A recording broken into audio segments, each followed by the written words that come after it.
G'day, Keithy here. Thanks for joining me again for the first one for February 2022. It's come up very quickly already. Time flies when you're having fun, and this time of year up in North Queensland's beautiful. You've got me at night time, but I tell you what, the reason that I'm filming now, and I'm sure you're going to appreciate it too, is what's happening behind me right now. It's up in North Queensland. Our wet season begins usually summertime, most often sort of towards the end of December, start of January. Well, this one has sort of started towards the end of January this year, and it's been a bit of a blast. We've had quite a lot of rain so far. Even further north up in Cairns, they get a fair bit of rain this time of year, usually more than us, but we've had quite a lot. Even just now we've had about an hour of really heavy rain. I couldn't record during that. I did take some little snippets, and I'll show you one just in a sec of the lightning that's been around here just at my place, and no doubt you can enjoy what's going on behind me right now. There you go, just there. So what I'm here with you guys tonight to talk about is FIFO mining, more about the mining industry. I thought I'd do another one because the majority of the messages that I'm receiving on Chilling with Keithy, which is up there, are to do with fly-in, fly-out jobs, how to get jobs, what they need, qualifications, all of that kind of stuff. So I thought I'd touch on that now. I'd start the video now because I'm probably not going to be able to do too much more before I get that fatigue for the night and have to go to bed. I'll get the video started now. I can finish it off tomorrow if I don't get it all done now.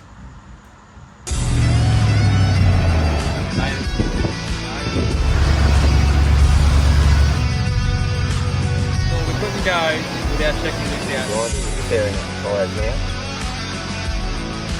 G'day, Keithy here. G'day, Keithy here. G'day, Keithy here.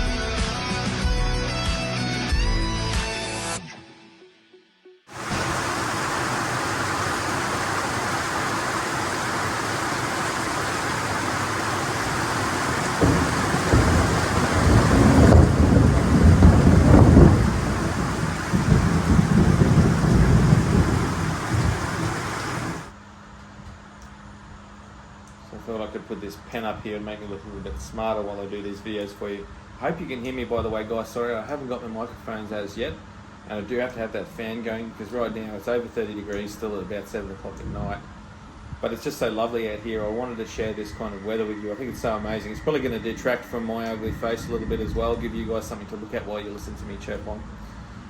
So I've got a few questions that I want to sort of answer because these are the bulk of the questions that I get all the time. I've written them down on my faithful notepad, and I'll try and get through them one by one as much as I can right now. So one of the most common questions that I get from you guys reaching out on Chilling with Keithy, the most common question that I'm receiving is from people who don't have any mining experience at all, and they want to get a job in the mining industry. 99.9% of them also want to do the fly-in, fly-out thing, which I can understand because not everybody lives in the same towns as these mines are actually located, and most of the mining they do take fly-in, fly-out workforce. Some mines are purely fly-in, fly-out. Others try and get a 50-50 mix, etc. They're all different. Regardless, fly-in, fly-out is definitely an option for you, but there are a few things that you need to know before you get started applying. The first thing I want to talk about is getting in the door. People ask me, how do I get a job in the fly-in, fly-out? And the first thing that I say to them is, what do you want to do? Do you want to go in to be a driver of machinery like the trucks or graders or dozers or bulldozers, loaders, whatever it might be, a forklift even? If you're already ticketed in that kind of thing to operate, even just say simple things like forklifts or a backhoe, excuse me, a bit of dog hair there, that's a good start. Then you could stretch to plant operation, so you could be operating some of the fixed plant. You could also go and stretch to other things such as tradesmen. We have boilermakers and fitters and electricians and all kinds of that in the mining industry. We can stretch even as far as plumbers and like household type electricians as well. If you want to work in the mining villages, they require tradesmen to just maintain the basic dwellings in the camps everywhere. So there's that option there. They're obviously not going to pay the same kind of mining dollar signs as you will get if you go to the actual mines. but there's still an option there for that. And then you can look even further if you want to go underground. Some mines are surface operated only, some are underground operated with a plant in the surface. Some just extract the dirt and don't process it, etc., etc. Some plants don't even extract any dirt and then just process other mines' dirt. So there's a whole lot of options. The first thing that you need to think about, especially when you're messaging me to ask how do you get into mines, is maybe what you think you might like to do in the mining industry. A common one that I do get is I want to jump on a dump truck, I want to drive a dump truck. A lot of people say that because they think that driving a dump truck is going to be an easy job, but sometimes it's actually not an easy job because you need to have precision driving skills to back those things up. They're very big. Yes, they got massive mirrors and whatnot, but you still need to reverse underneath a loader or an excavator or whatever machine's going to load you up. You need to have a license, and it needs to be current. They don't take people without a driver's license to do those roles. There's a lot of things to think about driving a dump truck. It seems like an easy way to get into the mining industry, but it's not necessarily. And a lot of people do get in and start driving those kind of machines and find that they're actually quite boring to drive. They lose interest in the job, and then they start looking elsewhere for other things to do when it's essentially not the right job. It sounds like an easy way to make a couple of bucks, but it's not necessarily the highest paying job either, so keep that in mind. Okay, so another common one that I get is people say, I want to be a driller's offsider.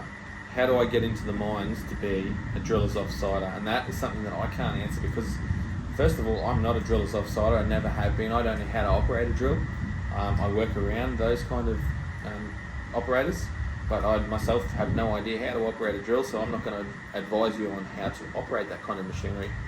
And this is purely my opinion here, I think somebody somewhere has this notion or this idea, or has given somebody some idea that being a driller in the mining industry is the highest paying job that you can do, technical type job, not management superintendent type level or higher. We're talking operators, average Joe type jobs. Because I get that quite a lot. How do I be a driller's offsider? I want to be a driller's offsider. I don't know who started this, because everyone seems to be contacting me saying, I want to be a driller's offsider, I want to be a driller's offsider. And I'm going to be honest with you, it's not actually a glorious job. It's a very physical job. It's not one that I personally know how to do or can do. I'm not trained to do that. And I don't wish to be trained to do that. I've got a fantastic job doing what I'm doing, and in another video in good time, I might even sit down and explain to you exactly what I do for my role, and you might be surprised at what I do. A lot of people have asked me what I do, and I've kept it reasonably secret for good reason, but you'll find out in good time.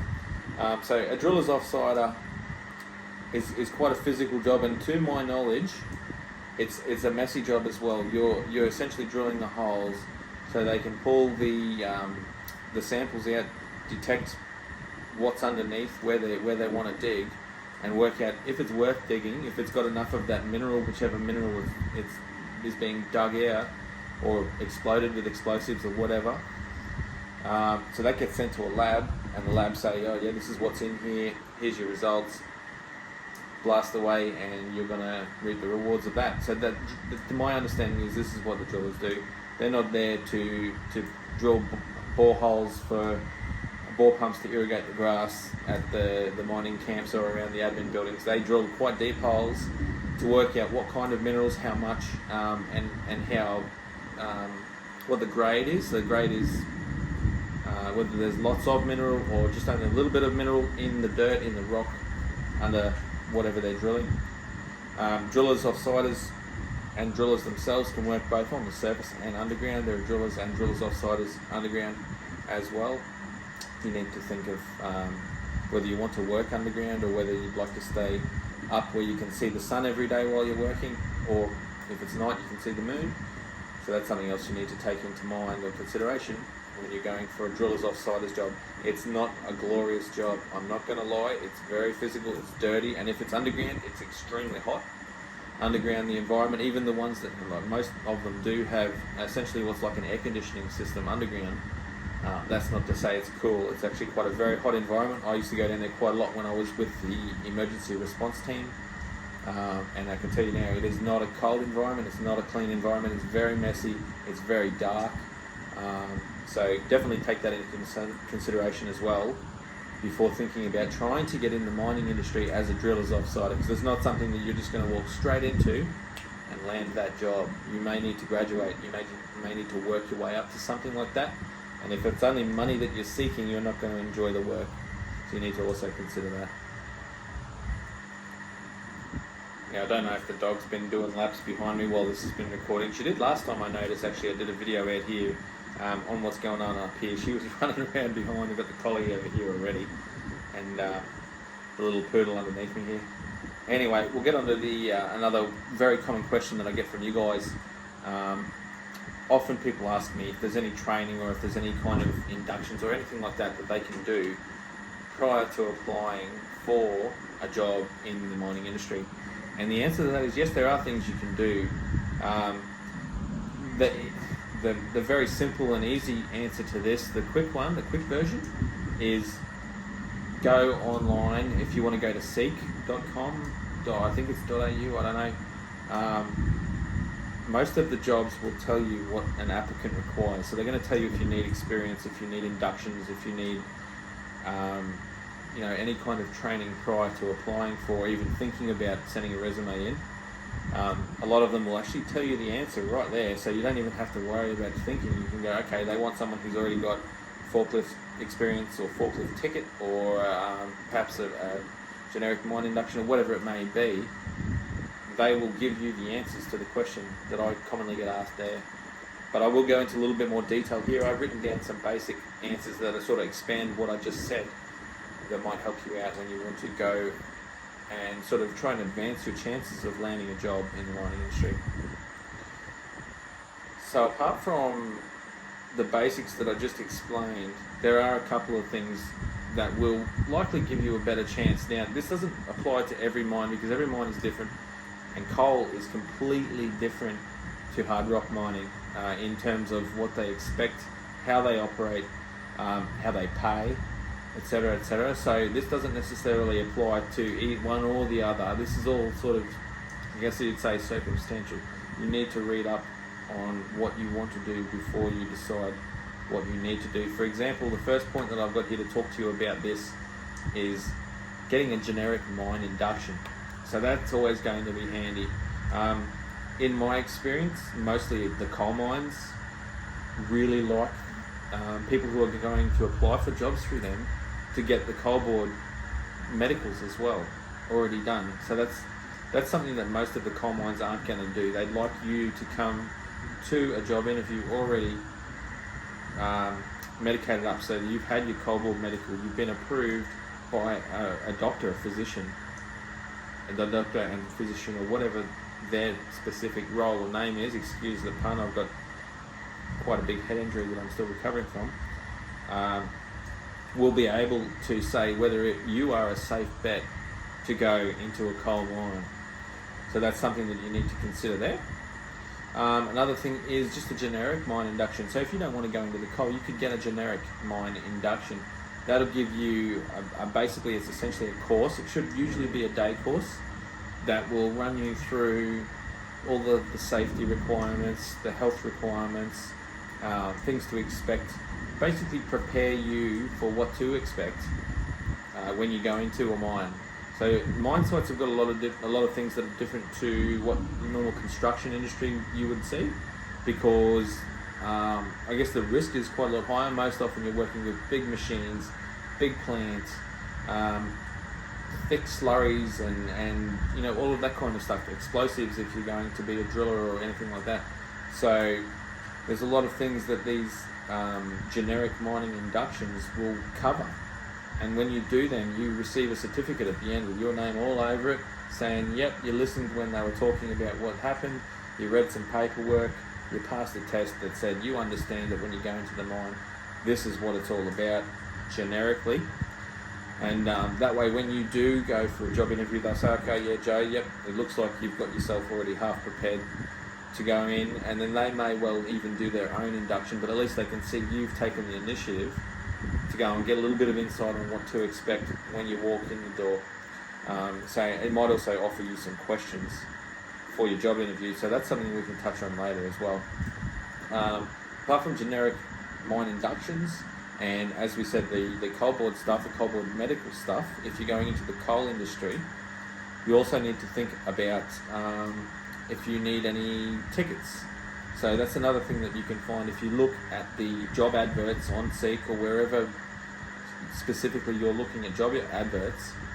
They're going to tell you what you require. If they say you need machinery operation tickets for a backhoe forklift or a dump truck or a large forklift, like for example where I work, we have a 32-ton forklift, so you can lift 32 tons of weight with that forklift. The same with port operations. Usually they use a very similar forklift to what I drive at work.